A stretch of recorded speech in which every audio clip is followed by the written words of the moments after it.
We are live.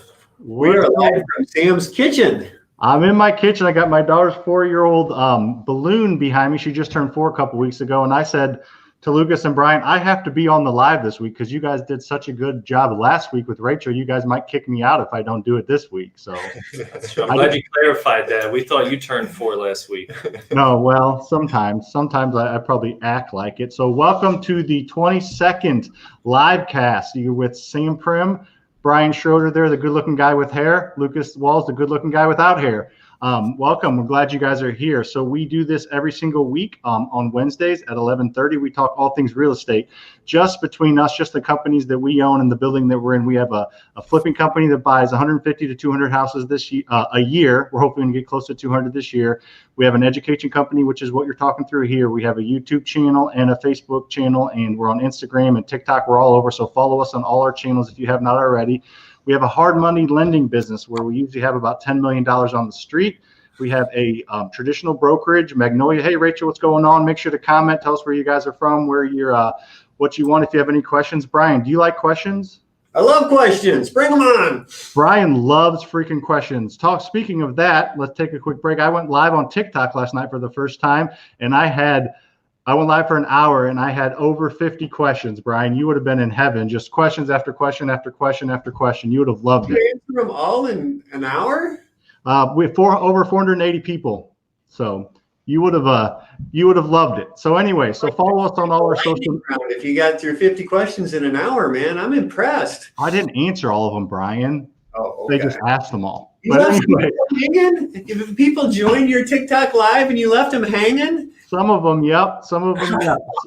What's going on, everybody? Definitely tell us what's up. Tell us where you're from. We'll be happy to respond. Let's answer any questions from Tulsa. I love it. Tulsa is probably a very similar market to around here. I think there's probably a lot of similarities as far as buying rentals and buying real estate there. So awesome. Thank you. Welcome.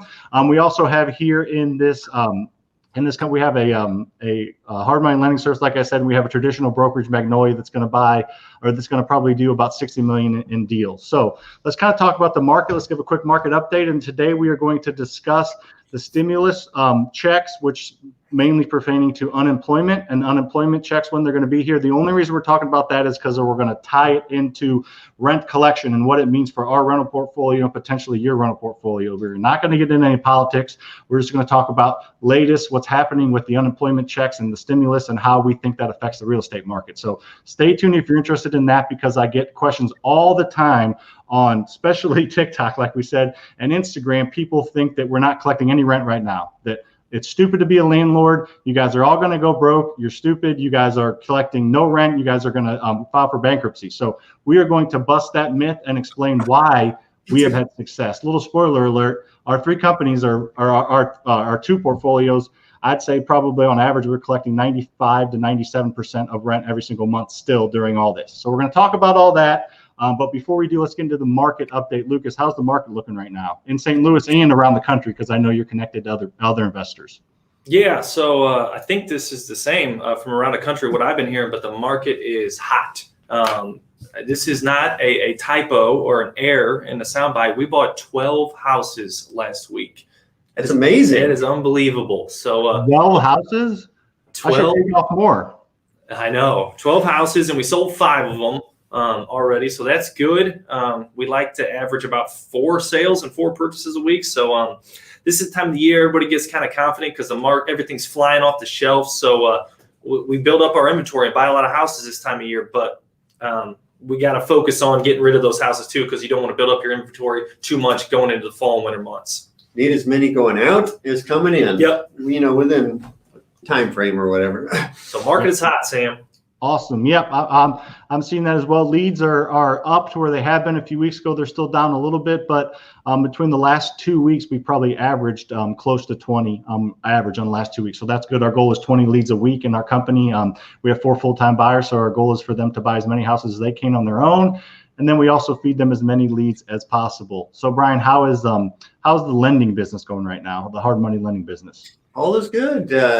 It's steady, I would say. I wouldn't say it's like gangbusters, but it's steady. It's good. And lending follows, in large part how a flipping business is doing, because that's primarily what we're lending to, is people that are buying houses at a discount, So I would say it's good. It's steady. I wouldn't say it's as hot as the flipping business, but it's good. Very good. Yeah, and you got about $5 million to lend. So if you got a good investment property in the St. Louis area, come see Faster Funds Lending. We want to lend that money. That is awesome. Well, great.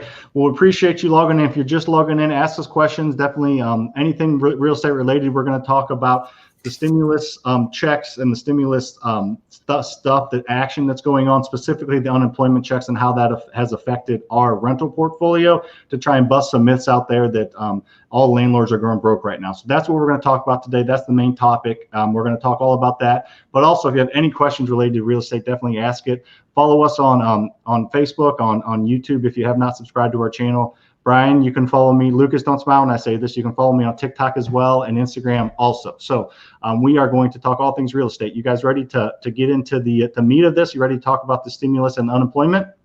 Ready. We are ready. All right. So I'm going to give you guys, so I did some research last night. So I'm going to run through what is going on with the current stimulus state of affairs. We're not going to talk politics. We're not going to get into any of that. We're just going to talk about what is happening and what potentially is going to happen soon. The reason we were talking about the stimulus, specifically unemployment checks, whether they're here or not, because unemployment checks, most of you know, everyone was getting $600 extra a week on their unemployment checks. And then that stopped about 30 days ago. And then they're talking about getting that back going again. So that's what we're going to talk about that, because I think part of the reason rent collection was good right when code went out is because that unemployment that was there, that extra, some of our tenants, a lot of people, not just our tenants, were laid off. Do you guys agree that you think part of the reason our rent collection was so good at first was because of that extra unemployment? Definitely helped, no doubt about it. Because unemployment, I think we just looked, is about 10% right now. There's about 30 million people in America that are not employed, that are getting unemployment in one form or fashion. And so that's a lot of $600 checks per week. And I think that definitely has helped tenants be able to pay their rent. Yeah, so that 30 million, that's about 10% of the workforce or so. So that probably correlates real well to your portfolio. Probably about 10% of your tenants are struggling right now or getting some sort of assistance. And that's the only way they're able to pay you at the moment. Yeah, Lucas, that's a great point. I would say, at least 10%, not that, being a tenant, I was a tenant a lot of my life, not that being a tenant is anything wrong with that, but I would say more than likely tenants, people that are renting that maybe don't have the credit yet to buy a house or just don't want to buy a house, potentially those people were probably affected more than some of the people with houses. So I would say at least probably 10 to maybe closer to 20% of most people's portfolio is probably affected. Does that kind of make sense? Absolutely. Makes sense to me. Okay. So awesome. So, all right. So I'm going to talk about what is the current state of the unemployment checks. So right now there's no unemployment checks. There hasn't been for about a month. So what's going on? There's the Democratic National Convention this week, and next week's the Republican National Convention. And obviously, because politics and the government is, fights all the time, they love to do that. There was some fighting going on. So Democrats had this huge, stimulus package they wanted passed, and it was all or nothing. But recently they have kind of softened that stance, which is the good news. All this is pretty good news. They are prioritizing the 600-week unemployment. That is their top thing that they want passed. So that is taking a front seat to everything else. So that is probably going to get passed first because they're prioritizing it. And Republicans, their plan right now is 300 a week. So the great news for anybody that's unemployed or potentially going to be unemployed, they're not fighting about if they're going to give more stimulus. That's not the question. The question is how much. So they're fighting between 300 and 600. So obviously logic tells you this is probably going to fall somewhere in between. So that is great news for tenants or potentially unemployed people. There is something, I just don't know exactly what. When the time frame, it looks like it's going to probably happen at the end of the month, more than likely the week of August 31st through September 4th, because that next week, starting September 7th, Congress is going to be meeting and going over the 2021 budget. So they want to have all this figured out before they dig into the budget, because apparently that's going to be a mess. Obviously, it's always a mess trying to set the budget for next year to avoid another government shutdown. And the Democratic National Convention is this month. This week, the Republican National Convention is next week. Then after that, I think it sounds like that's potentially when the next stimulus package is going to get passed, specifically the additional unemployment checks. So yeah. Go ahead. Let me just put a little context behind that too. So obviously our goal is not to get tenants on unemployment, Oh yeah. But with all this craziness going on, this bump in unemployment is just going to help our tenants and help give time for the companies that went out of business or had to downsize to kind of get back up and running and start hiring some more people so we can get some more jobs back out there. Right. I think it's a great point, Lucas. It's not the end all be all. We're just talking about a specific little part of what is happening with the economy and what's happening with the government and the Fed and everything. But there's a lot of other things that factor into this unemployment checks. It's just a very small part that we're talking about. And the reason we're talking about it is we're talking about how it affects, how it affects our rent. And I think it does help our rent and helps the economy if people are getting paid when they're not working. So it helps everything. People will spend money at different, at restaurants and at different places and buy things that will help boost the economy, even if they're not working. Because most people, when they're not working, aren't going to spend any money. But if they're getting an extra, $2,400 a month, they're probably going to spend the money and pay rent as part of that. Does that make sense? All right, let's keep.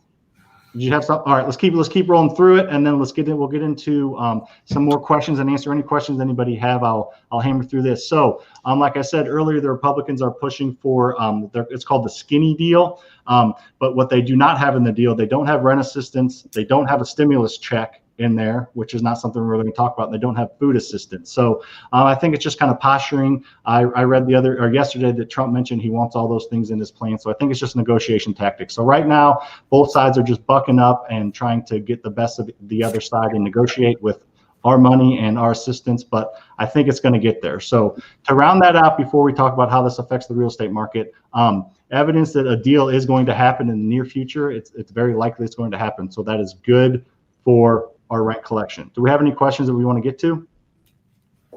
We do not at the moment. Okay. All right. So let's get into it. So Brian, Lucas, once you answer those questions, Lucas can answer for mine, his rental portfolio, Brian for his. How has rent collection been since COVID started, since the beginning of March? How has rent collection been every month? Yeah, I would say it hasn't dipped at all, hasn't really changed. I think that the biggest part that has changed is, some of the court systems being shut down and people that aren't paying that probably they weren't even paying before COVID, honestly. So that had nothing to do with it. It's more difficult to get them out. So so what I would call our outstanding balance is growing. But as far as collection percentage every month, like you said, we're around that 97, 98%, if not a little higher. Yeah, and just to dig into what you just said, you got a couple tenants that you've been through the process, as in you've gone to court and you've got your I don't know what the right term is, but possession of the property legally. Yeah. But in St. Louis County right now, where a lot of your properties are, the sheriff isn't actually executing on evictions. Yeah, so we do have a couple people kind of taking advantage, I would call, of what's going on. It sucks, but it is what it is. Thank goodness we have 114 other tenants that are working hard to pay us rent every month. So it's a small minority. Yes, but it is a concern, I guess you would say.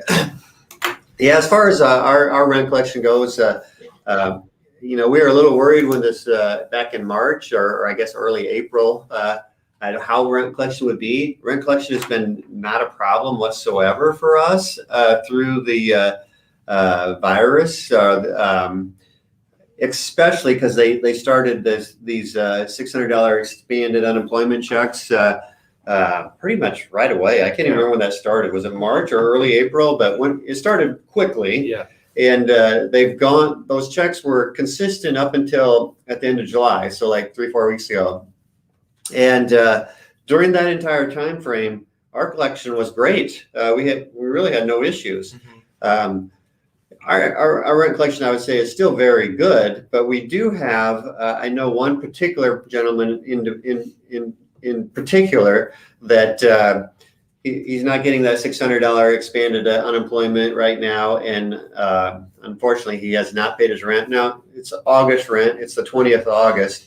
To my knowledge, that's the only one that we don't have a payment plan. We got a couple that are on payment plans. Everybody else is paid. We got a couple that are on payment plans that say they're going to pay, and then we have this one particular gentleman that is unemployed and is not. The regular unemployment doesn't cover enough for him to be able to live and pay his rent. So I'm not sure what's going to happen there. I actually am a little surprised that the government actually allowed this additional rental this additional unemployment assistance to expire, but obviously they did. It's been expired for 3 to 4 weeks now. And you're surprised by what the government said? I don't know. It is crazy. I think it's highly unpredictable what the heck Congress and I agree with that. Senate are going to do. But I do agree. I think it's highly likely that they're going to do something, and it's going to continue. Whether it's right or wrong, shit, I don't know, because I don't know where all this money comes from. It doesn't come from thin air. Government gets their bills from the rest or from the people, but that's for another day. Yeah, we got a question here. You want to answer this question? Is it harder to find tenants during these times, Sam? Yeah, I can answer that question for sure. In my opinion, no, it's not harder right now. Getting a good approved applicant has been super easy right now. As we just talked about, I think we out of the 250 tenants over that we had combined, there's maybe 2 or 3 that are giving us troubles right now. And we're going to talk about why here in a minute. So stay tuned why we don't think we've had much trouble collecting rent. But as far as approving tenants, I just think that there's not enough good rental houses out there right now for the people that want to move into houses. So we haven't had any issues getting approved applicants. It's usually things kind of slow down this time of year because school starts, but obviously there's issues with that. So it's almost like the springtime as far as approving rental applicants for us. Brian, have you kind of seen the same thing? I would actually, the question is it harder to find tenants during these times? Up to this point, it's actually been easier than normal, which seems backwards, but it has been. We've had more qualified tenants applying for our properties than prior to this COVID crisis. And I don't know what's going to happen going forward, right? But at least up to this point, in total surprise to me, it's actually been easier to find tenants during these times. So I don't know if it'll continue though. Yeah, the rental market's almost been the same thing as the retail market to me. There's less inventory out there because people aren't moving, but there's a lot more buyers and people looking to rent, and we're able to capitalize on that and get multiple offers and multiple applications. Really, the first week we're on the market for a rental or a retail house. Yeah, in our particular portfolio, I mean, I'd love to ask you guys this, but in our particular portfolio, we have all single-family houses in what I'm going to call the suburbs. And I've been hearing a lot about, there's maybe a little bit of an exodus out of multifamily in the city to more single family in the suburbs. So for our particular portfolio, we don't have any apartments. So it just seems like we've been really had a lot of tenants looking. Yeah. Have you guys seen a difference between your multis versus your singles? We have not, either on rent collection or finding qualified tenants for the apartments. So the apartments have been just as strong as the houses the past couple months. Fascinating. Another question, Sam. Go ahead. Keep the questions coming. There's Corey. All the girls are drooling. Have you guys had tenants move out and skip last month's rent? I've had 2 move out in the last 2 months and made every payment and skipped the last, but left the house in good shape. Brian, you want to talk about that at all? I haven't had that particular experience. So no, we haven't had that happen. One thing I would maybe encourage you to do, and I don't know if this would fix it, but whenever somebody's going to move out, we know, 90 days prior to a lease coming due, a lease ending, we send them a letter basically asking them if they're going to stay and try to get them signed up early if they're going to. If they let us know that, and we bribe them to let us know early by just giving them a $50 gas card if they sign their lease within 30 days of us sending them that letter. Now, if they tell us that they're not going to be renewing, or if they just don't tell us anything at all, we send them a letter basically telling them how they can get their a security deposit back and what are all the rules. And in that, it very clearly says at the top that your security deposit is not your last month's rent, and and even I think we even have a little statement in there that says that if you don't pay your last month's rent, that it is cause for a judgment or whatever. So I don't think we've really had much issue with that. I wouldn't call it an issue because we do have a penalty for people breaking their lease early. Yeah. But we have had 2 people in the past couple months accept that penalty and leave. Oh, really? Because they have jobs waiting for them out of state. Yeah. So I don't know if they like lost their job here and then had to scramble and find a job anywhere in the country that took them. But that happened twice in the past month for us. But also left the house in decent shape. But yeah, they're just trying to find work where the work is right now. I guess the best thing about what you said, Corey, is they left the house in good shape. Yeah, so that's sure. good news. Great questions, guys. Keep them coming. And here's Jen. She's just saying she's had a ton of renters begging for places, and it's almost impossible to find them a place if they have any challenges at all, whether it's credit, past eviction, or et cetera. And that's a great point because we have a lot of deep, qualified tenants to choose from at the moment. Yeah, I think I ask Debbie this every once in a while. Debbie is the one that screens all of our tenants, or at least does the end screening of it. And I think I should ask her for these stats, and I will. But I think on average, we get about 20 applicants per vacant property before we approve an applicant. Hey, Sam, why don't you take this one? I feel like you're a good one for this. Yep, open and honest. Joe, hey, appreciate you watching. Open and honest communication has been key to my collecting rent during the coronavirus. What is the most successful communication method you have with your tenants? Well, that is a great question because we're going to talk about that when we talk about why we think we've been successful collecting rent.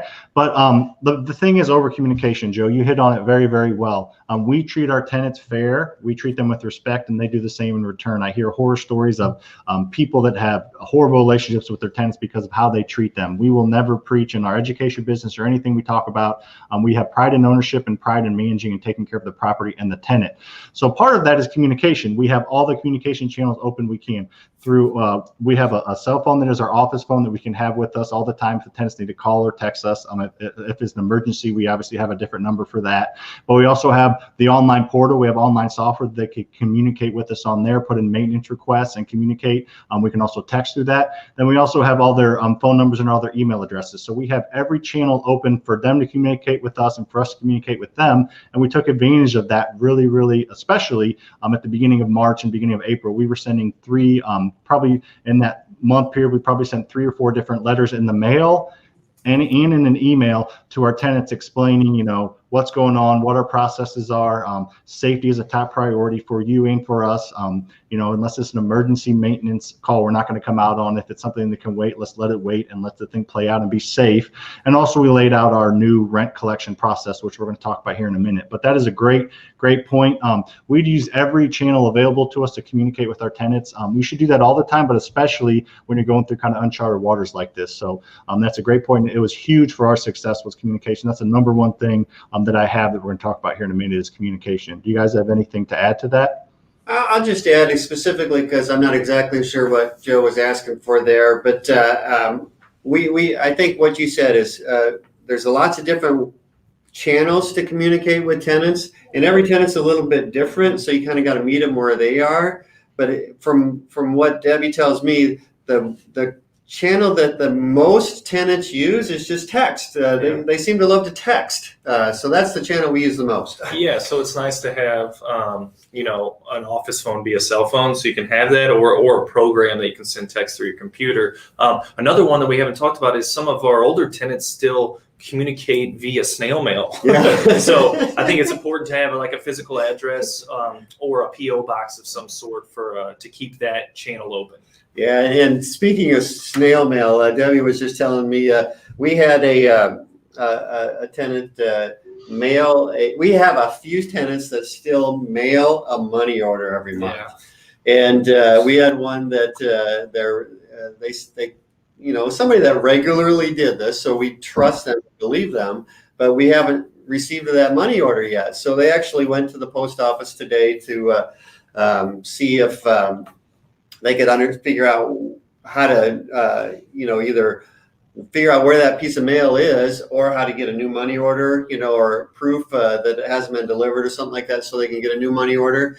And apparently there were like a whole bunch of other people at the post office today saying that they have lost mail also. No. So there must be like a major lost mail issue going on with the post office right now. Oh my goodness. Awesome. Just adds more fun to it, right, guys? It Yeah. does. This is the last question we have for that's in the queue now. Please put more questions in there. We'll get to them. But Brian loves questions. yeah, these are good questions too. So keep Yeah. asking, guys. So I'll actually take this one because I heard that houses around colleges are getting a lot of applicants because the dorms are closed. Are you seeing that? Yes, we have seen evidence of that. Where our office is in St. Charles, there's a local university which did that same thing. So we've had some really qualified applicants that are college students because their mother or father or Aunt Edna or Uncle Billy is co-signing, making $200,000 a year on these leases. It So was Aunt Linda, Lucas. Aunt Linda, listen, Linda. So as far as knowing you're going to get paid, that's there. But there's also the aspect of hopefully college kids don't tear up your house. Yeah. Are you speaking from personal experience or anything? We are. Sam and I fought hard for our security deposit in college, even though our dogs pretty much dug up the entire backyard. Okay. We didn't get the deposit back. We tried. I sent a letter to our landlord, like, this is ridiculous. We should be getting our deposit back. And then she sent me like a list of like probably triple what our deposit was in repairs after we left the house. So I said, okay, see ya. Take the deposit. Don't ask for any more. Thank you. So it was mainly Lucas, though. I usually just stayed in my room and was in the library studying. So Lucas pretty much kind of ruined the house, which is okay. You introvert, you. Yeah. All right, we believe that. Thanks for the question, Yates. Yeah, keep the questions coming, guys. We really do appreciate it. If you're just joining us now, we appreciate you joining us. Please like this video, comment on this video, whether you're watching on Facebook or YouTube. We obviously have a Facebook page and a YouTube channel, so please subscribe and follow us on both if you have not. And please share this and just put as much. We'll give as much as we can. So however many questions you guys ask, we will answer all of them. But let's keep rolling. So we were talking about rent collection and why our rent collection has been 96 to 97, maybe even 98% rent collected over the past few months. So it was good, obviously, when the unemployment checks was out there. We talked about unemployment a little bit earlier. If you're just joining us, go back and watch it. The unemployment checks, but that stopped about a little less than 30 days ago, Brian. So there's been zero extra stimulus checks or zero extra unemployment in the month of August. How has your month of August rent collection been since all that stopped? Ours is good. We only have, like I said earlier, we have one person that hasn't paid, and he's communicated that he's lost his job and doesn't have enough money because he lost the unemployment benefit or the extra unemployment benefit. And I think we got 2 or 3 that are on payment plans, and that's it. Everybody else is paid. Awesome. You know anything about our collection, Lucas, this month? Yeah, it's strong. I think actually you inputted it into our scorecard last night, and I looked at it, so that's great. I think out of 90 grand, we've collected 84,000 so far. So we got another 11 days to get up closer to that 90, and we'll be right there, if not right at 90. So we have 2 problem tenants right now, which is a very small percentage, less than 2% of our portfolio. So collection has been good in August for us. Yep, awesome. And I've kind of noticed this a little bit too. Some of the other people I've talked to that have rental portfolios, people that kind of do the right thing, like we try and do, right? We try and treat everybody with respect and communicate. Those people have really tended to have really good processes in place and really good communication, and they haven't been affected by this. You hear all the stuff about this rent strike and everybody freaking out. We haven't seen really any of that in our market. Now, granted, St. Louis and Missouri are a little more landlord friendly states than California and some of those other states that kind of have a little harder to have landlords, but are a little harder on landlords, but we've had really good success. So I kind of want to talk into the reasons why we have had success. And I think what we're going to talk about, guys, applies to right now in these weird times, and also any times, even when things are back to normal, hopefully, in a year or less. I still think all these principles will help you collect more rent. And if you collect more rent, then obviously you're going to cash flow and your properties are going to be worth more value. There's not a ton of extra cash flow at the end of each property, at the end of each month. So if you're only collecting what do you think, Lucas? What's our break even? If you're collecting 90% of rent, 85% of rent, you're probably not even cash flowing. Think about it. You're collecting 90% of rent. You're not going to be cash flowing if in most people's portfolio. Would you agree with that number? Yeah, I would think the break evens probably to not make any money, just to keep your business alive, is probably low 90s, like 92%, something like that. Because like you said, 5% on 100 grand is, $5,000, I guess. It's our profit. So I mean, that's honestly very similar to our cash flow net of our whole portfolio right there. So. Yeah. So yeah, I think that's just key to know. To go from pretty good to great really will help in situations like this and in the future. So let's talk about that. The first one is communication. Brian, I know Debbie and you guys kind of led the forefront. We communicated as well, but we kind of took your lead and kind of took some of the things you did. So if you want to talk briefly about right when all this happened, we talked a little bit about communication earlier with Joe's question, but let's revisit that, especially for the people who are just joining us. The best thing to do is have an open line of communication with your tenants all the time, especially it rears its head when a situation like this happens. So how did you communicate with your tenants, Brian, if you wouldn't mind talking about a little bit right when all this kind of stuff broke loose? We put together a letter that we mailed out to every one of our tenants, and Debbie and Lori in our office actually set aside, I think it was like 2 days, where they called every single one, just made a personal call, just kind of checking in on them, see how they're doing, see if there's anything we could do to help. One thing that was a big help is we helped them to file for unemployment if they were unemployed. As in, we just kind of talked them through the process for doing that, because a lot of them have never been unemployed before and didn't know the process. They didn't know what to do. They didn't even know if they qualified. So we kind of helped them with that a little bit. And then we also helped them, give them some resources for some I'm going to say churches, charities, things like that might be able to help out in with somebody that had a good reason for not being able to pay their rent. But the biggest thing in the beginning there was just to call and make sure that they know you cared and you wanted to help any way you could. So that's what we did. A letter kind of stating what the ground rules were, where we were at, and showing some compassion for everybody, and then doing that through a phone call also. Yeah, I think that's huge. I think that's crazy, and that kind of goes to the last point there on the list in front of you guys. We can jump to that, and then we'll go. And I'll ask Lucas about number 2, because that's something that I think I don't know if a ton of people did. The next one we're going to talk about, but giving them the resources. Obviously, they can go online and figure out the unemployment themselves, and try to go to local churches or local different places to try and get rental assistance. But you gave them that. I mean, you put that right in their face, probably in the letter and in emails and potentially texts and phone calls. You're giving them the tools that. It's going to help you and your rental portfolio if they get more money, but it's also going to help them potentially. If they didn't know quite how to file for unemployment or weren't quite doing it in a timely manner, you push them along, and that helped them, because an extra $2,400 a month, that extra unemployment. I mean, none of your houses are probably even really super close to that in rent. So they were able to get extra money on top of the money to pay you rent. So it helped them out. It helped you and it helped them out. So it was kind of a win-win to help point them in that direction. So. I think that was awesome. You guys did that. All right. So Lucas, I don't know if Brian, you did that or not, or you did this next one or not. So you can chime in. But Lucas, what did we do with our credit card our credit card payment fees? Yeah. So with our property management software, you can pay your rent a variety of ways, and one of them is with a credit card.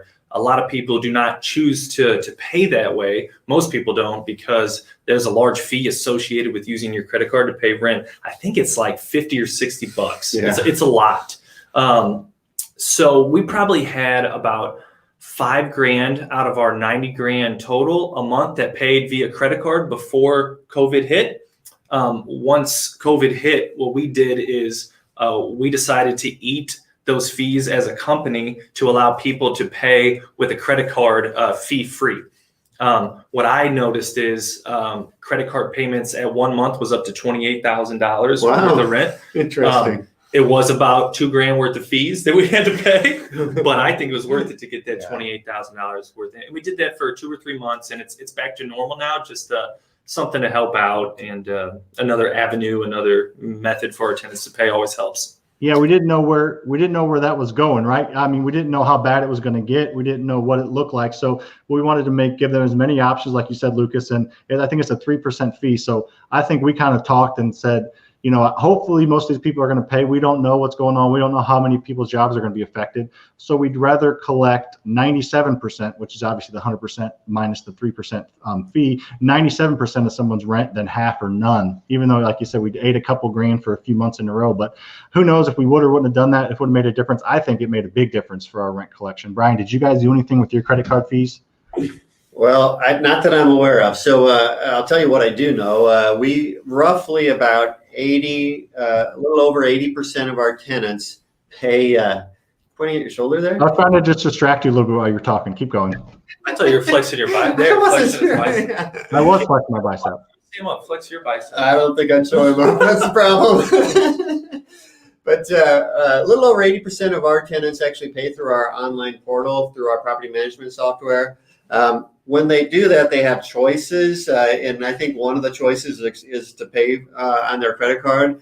But I honestly don't know how many people do that. I don't think very many do, kind of like you were saying, but I've never really looked at that. Debbie probably knows, but I don't. But we didn't change our fee structure for credit cards. It's interesting what you guys did. Honestly, I didn't even think about it. I don't know if Debbie did, but to my knowledge, we didn't do that.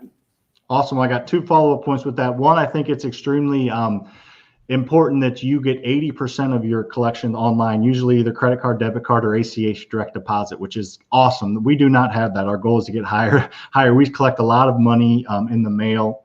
Cashier's checks are just normal checks or money orders. So that is awesome. The more you can collect online, the better. It just makes it easier for everybody. It's in your account. You don't have to go to the bank. You don't have to fill out a deposit form and then enter that in your software. It just does it all for you. So that is awesome. The second thing was, Luke, as you probably remember, we did that for a few months and we're not perfect. We communicated well, but we didn't communicate well when we stopped eating that credit card fee. We had a couple people pay with a credit card, and after we took the fee, and after we stopped eating the fee, and we had a couple of pissed off tenants because they got charged, $80 or $90 a credit card fee when we didn't properly communicate that was no longer the case. I think when we sent the original email out, we told them when we were going to stop doing it, but we didn't follow up.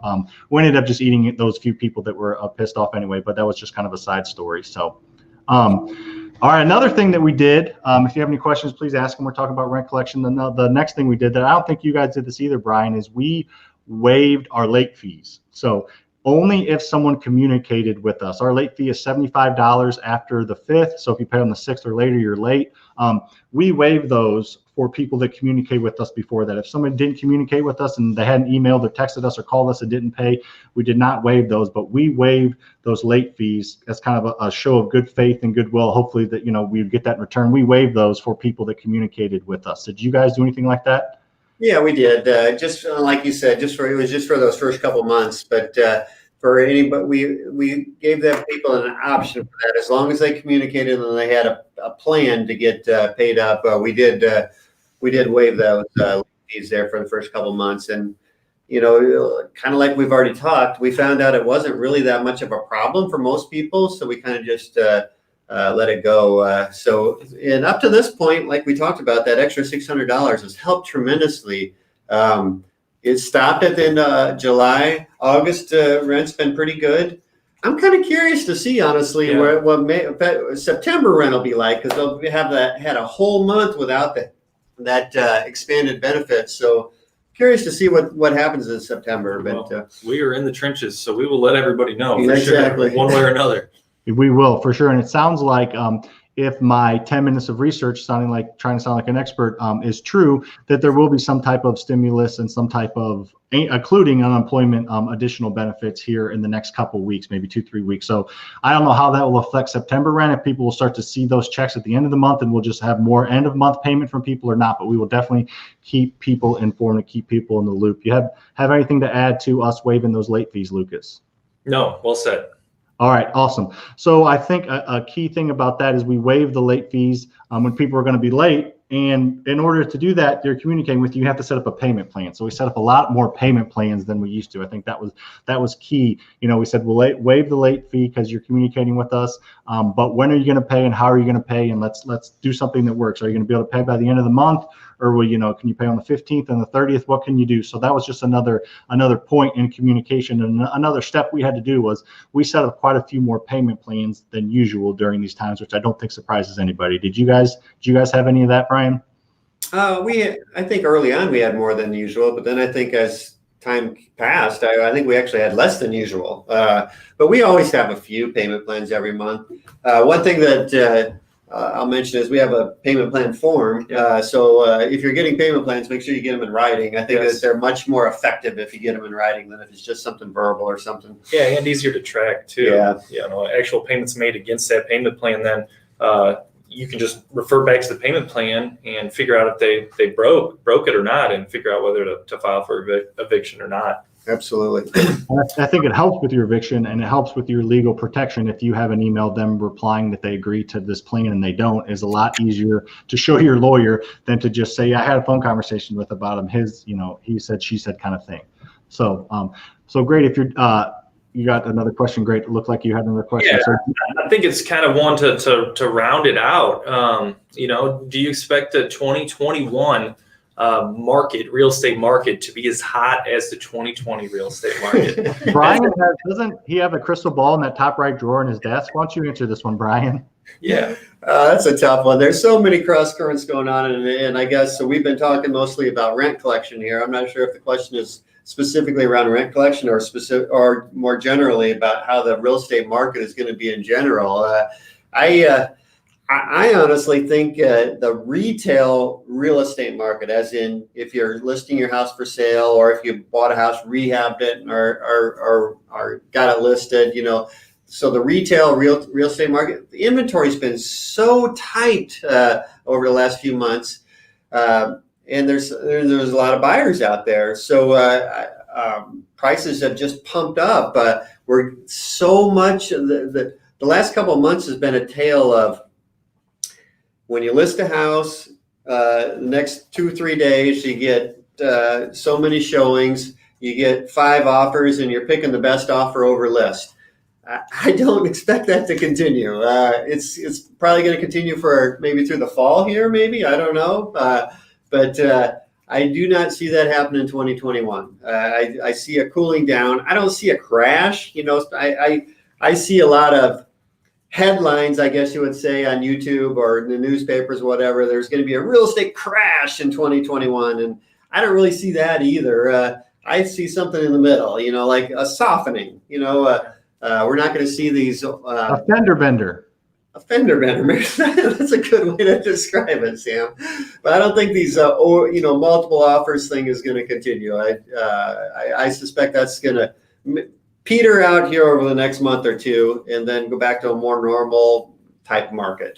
Yeah. I'll follow up on that quickly, and then Luke, I'll pass it to you. Okay. Yeah, I think the main thing, Brian, I've noticed on those things are somebody types in real estate crash in their YouTube or their podcast or something, and then you listen to it, and they're not predicting a crash. They're saying the same thing that you're saying. They're just trying to grab headlines of people clicking. It's just for clickbait. So that was a good point to see that there's a lot of stuff on YouTube out there about the next crash, and usually most people are saying that it's not going to be a crash because there's just not a huge bubble to burst. There's not a bunch of horrible loans out there where people can't afford their houses. So anyways, Lucas, why don't you talk a little bit about what you think the market's going to do, and then I'll round it out. Yeah, just reading the question, as hot as it is this year, and we look back from April to now, and it's probably the hottest we've ever seen it. So I do not expect it to be this hot. That's nice, short, clean answer. I agree with that. But maybe lukewarm, right, Luke? Dude, I did there. Okay, the real estate market. I did a little talk a week ago or a month ago. I don't remember when it was. But I've been in this business for like 26 years in one form or fashion, and I've never seen a market this hot. Not even in 2006 when it was like crazy. Right. They were giving loans to anybody. Right, exactly. Yeah. Real quick question from Joe. Do you foresee an influx in foreclosures soon? I mean, I think it's gonna increase, yes, and soon. So, and Sam, maybe you saw in your research, I'm not exactly sure where we are. I did a lot of research like a month or two ago, and I believe that all Fannie Mae foreclosures are on hold and through the end of September, I believe. I could be wrong about that, but that's what I'm remembering off the top of my head. So if you have a Fannie Mae loan, or Fannie Mae Freddie Mac government-owned loan, FHA loan, which is like probably, I don't know, 80 to 90% of homeowners out there, I would guess. Yep. Those are all in a moratorium for foreclosures. So when that expires, which I don't know if that'll expire in September or if that'll be in this new round of stimulus or whatever that is supposedly coming out the next week or two, if that'll extend that even further, I have no idea. But whenever that stops and people actually have to pay their mortgage, and the ones that haven't paid for months, which I know is a lot, I do expect an influx of foreclosures at that time. Yeah, I would say kind of take this into context.